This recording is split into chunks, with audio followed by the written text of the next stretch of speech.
Takže čus, dámy a pánové, dneska tak si tady ukážeme zatím všechny Monthly Finals, co se dneska hrály. Teda, ne dneska, ale tento rok. Jo, tento rok. Čekajte, já si tady jenom vypnu notifikace, aby mě to nerušilo. A jdeme na to. Takže první se vždycky hraje East Asie, prostě Asia, což teďka úplně nevím, co je East, protože já si to jako pletu. Ale podle mě to je role východní Asie. Ale nevím. No. Takže jdeme se na to podívat. Nebo já to nebudu ukazovat tady na mobilu, ale mám to tady na počítači. Takže oni každý vždycky dostávají prostě nějaký odměny, jo, nějaký dolary za to dostávají. Takže třeba tady, jo. Nebo vlastně já jsem musel koukat, na kolikátém místě skončily ty týmy. Takže na 8. místě skončil Effort Result, který ještě s dalšíma 4 týmama, který můžeme vidět tady, tak dostali nejspíš $2000 a dostali plus 10 pointů do toho do pak World Finals, jo. No, potom, tak na 7. místě skončil Frenzy Gaming. Jo, to jsem měl tady taky dobře, to můžete tady vidět. Pak, ale co jsem neměl dobře, tak na 6. místě jsem myslel, že skončí Reject, který ale pak hrál dobře. A takže na 6. místě skončila Niva. A pak ještě poslední, kdo dostal $2000 a plus 10 pointů do té tabulky, tak byl Team S2, který na tom dalším, až si ukážeme ten další World Finals nebo Monthly Finals, tady v té východní Asii, nebo já fakt nevím, co to je. Prostě budu říkat jenom v Asii. Tak už tam vlastně nebyl, tam místo něj byl jeden jiný tým. No, pak na 4. místě skončilo Navi a na 3. místě skončila Zeta, prostě Zeta. Prostě kdyby se ptali, komu já fandím, tak já fandím jenom 2 týmům a pak vám řeknu i nějaký týmy třeba, který nemám rád, takže fandím prostě Zetě a SK Gaming a nemám rád Humble a Crazy Raccoony a pak ještě ten Reject, no. Takže Zeta a Navi dostali 20 pointů a $4000. No a pak teda Reject, který skončil druhý, dostal 35 pointů a $7000. A Crazy Raccooni dostali 50 pointů nebo bodů a $12,000, kámo, což je hrozně moc. Dobrý, takže přesuneme se na Evropu. Jo, já si tady musím jenom teďka dát. Takže chvilku počkejte. Dobrý. Jo, dobrý, už to tady mám. Takže tady všude to jinak asi funguje. Ne, nefunguje to stejně, bro. No to je jedno.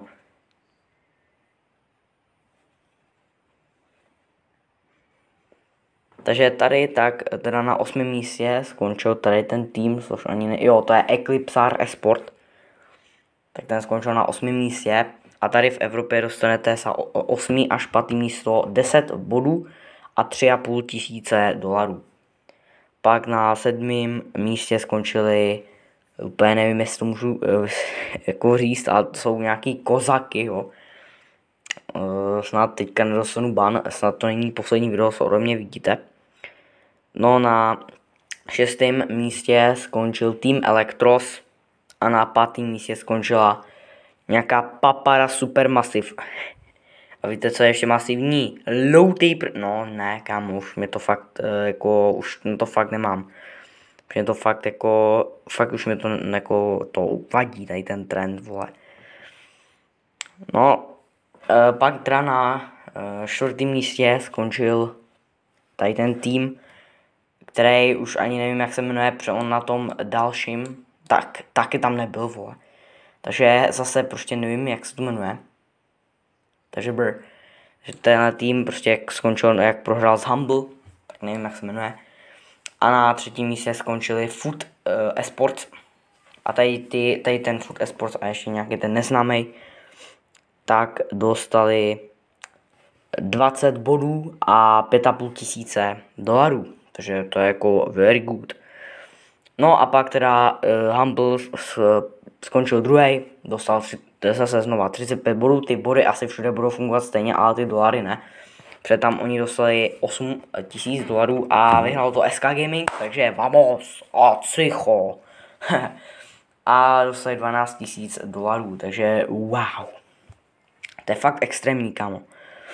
No pak tedy Jižní Amerika, tam tak teda ježiši, kámo. Tady ty týmy, kámo. Počkej, to je Jižní Amerika, takže dobrý. Takže co je toto za tým, kámo? Ninguem. Kámo, ani ten tým neznám, ale skončil 8. Jo, tak tady jsou ty ceny zase úplně jiný. Takže 5. až 8. místo 2000 dolarů. Ty body jsou všude stejný. 3. a 4. místo 3000 dolarů. 2. místo 6000 a 1. místo 10 000. Takže Takže teda jo, takže nějaký tady ten neznámý klub, nevím, nějaký ten Ninguem. Pak už tam, kámo, co to je za logo toho týmu, proč tam jsou jenom 2 čárky, No pak tady nějaká Zurita Gang, jo, taky zase nevím, no to je Zurita Gang, No pak je tady toto a to je Legion Otaku. Ten skončil na 6. místě, na 7. teda Zurita Gang a na 8. tady ten Ninguem. A na 5. SK Kalalas. Takže jo. Na 4. místě pak teda skončil tady ten úplně tým, který má úplně divný toho znak. Vůbec nevím, co to je. Jako možná je to BC Gaming, ale nevím. Asi ne. A na 3. místě skončil Olympus Squad. No a na 2. místě skončil Loot a vyhrál to Casabro prostě. A teďka jdeme na Severní Ameriku. Toto mám pocit, že se hrálo buď v lednu, a nebo v únoru. A mám pocit, že v únoru se to hrálo. Dobrý, North America, nebo Severní Amerika. No, tady jsou ty hodnoty zase úplně jiný. Dobrý, takže na 8. místě tady kamo. Proč je tady po druhý SK Kalalas, kámo? Když oni byli i v Jižní Americe. Kámo, what the hell, bro? Nechápu. Takže na 8. místě zase SK Kalalas. Tady na 8. místě dostanete 2,5 tisíce. Na 7. místě Space Station Gaming. Na 6. místě, co to, kámo, je? Já zase nevím, co to je. Kámo. A na 5. místě Kod Ok. Dobrý, no. Takže pak na 4. místě skončili Pioners. Na 3. místě Elevate. Na 2. místě nějaký Havok a vyhrál to Tribe Gaming. Oh my god. Tak to je fakt extrémní. Takže 3., 4. místo dostali 5 tisíc, 2. místo 8 tisíc a 1. místo 12 tisíc.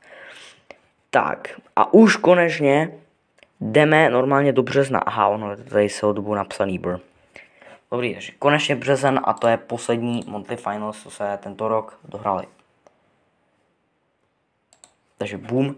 Takže, kamo, neměl jsem vlastně tady to, jo, tady to byl vlastně úplně můj první turnaj, který jsem měl celý správně, kámo. Takže na 8. místě skončila Niva. Takže tady ty ceny u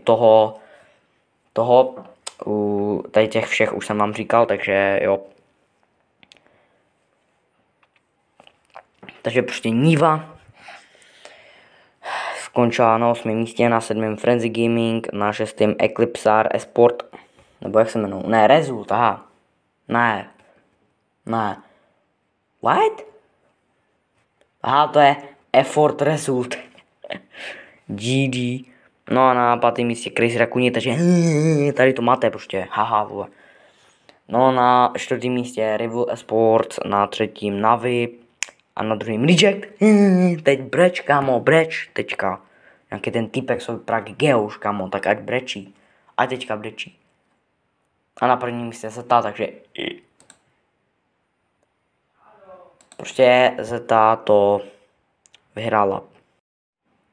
Tak jo, takže teďka už to vezmeme fakt jako rychle.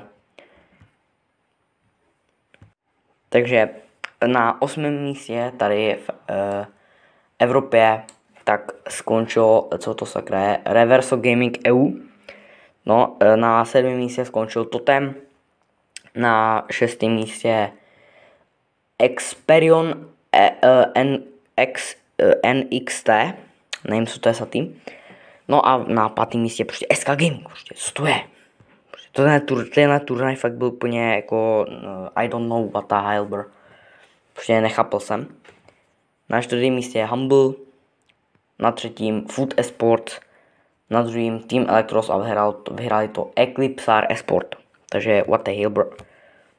Takže teďka Jižní Amerika. Takže máme tady předposlední. To je Jižní Amerika.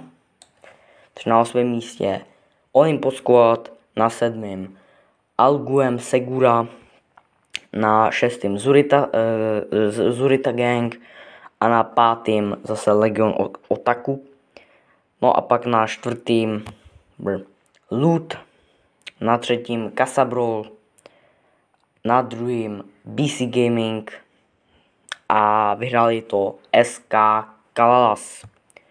Takže teď Severní Amerika. Takže Severní Amerika, poslední zatím Monty Finals, co se hráli.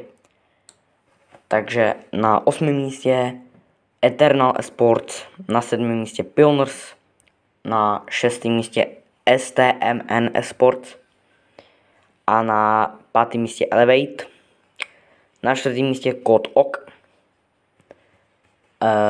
na 3. místě Space Station Gaming, na 2. místě BC Gaming a vyhrál to zase Tribe Gaming, kámo, prostě Tribe Gaming, prostě to tam tahají, prostě no.